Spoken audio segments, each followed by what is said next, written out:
Last time I gave my speech on why you should read more, and I stand by that. You should read more. So today I will be talking about the basic parts of storytelling. Now, when I say basic parts of storytelling, I mean very basic parts of storytelling. And also, this applies to more than just books. This applies to movies, to TV shows, to everything that is telling a story. I will be going over 4 basic things plus a bonus thing. I don't have time to get into the nitty-gritty details, but I know them. So if you want to come ask me about the nitty-gritty details, feel free. So there are 4 things I'm thinking of. First thing, plot. Every story has a plot. If you were to read a book about a man who just sits on a bench, and that is all he does for the entire book, that's boring. Also, that's the plot. He just sits on a bench for the entire book. Next thing, characters. Every story has a character, and the character does not have to be a person. I read a book once about a stick that fell from a tree into a river, floated down the river, got picked up by a little kid who used it to make a mud castle, got picked up by a dog who went and played fetch with its master.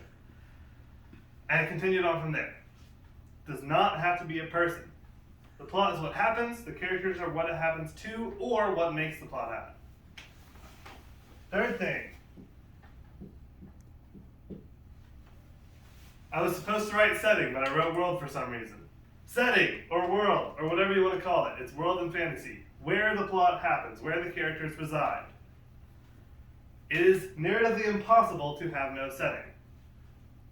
If you are to read a book that takes place literally nowhere, then from a narrative perspective, nowhere is where that book took place. Last thing, and this gets overlooked a lot.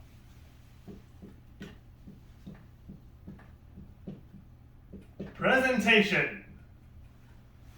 In a book, this is called prose, how the author describes things. In a movie, this is going to be the visual camera angles, the aesthetic, the costumes, stuff like that. This is essentially how all 3 of these things are presented to the audience. Very important things.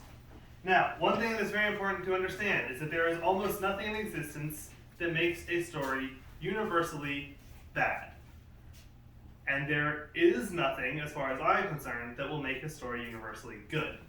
However, there are a very small handful of things that if your story is lacking, it's bad. And there's one of those things that I'm going to mention right now, and that is a message. Every good story has at least one message. Now, in reality, they probably have 50 messages, not just one.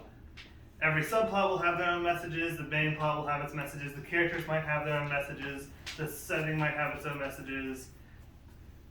Everything has a message if it is good. If you read a book that genuinely has no messages, you will be finishing that book thinking, man, that was vapid, what did I just read? I don't know what I learned from that. Message is very important. And that is all.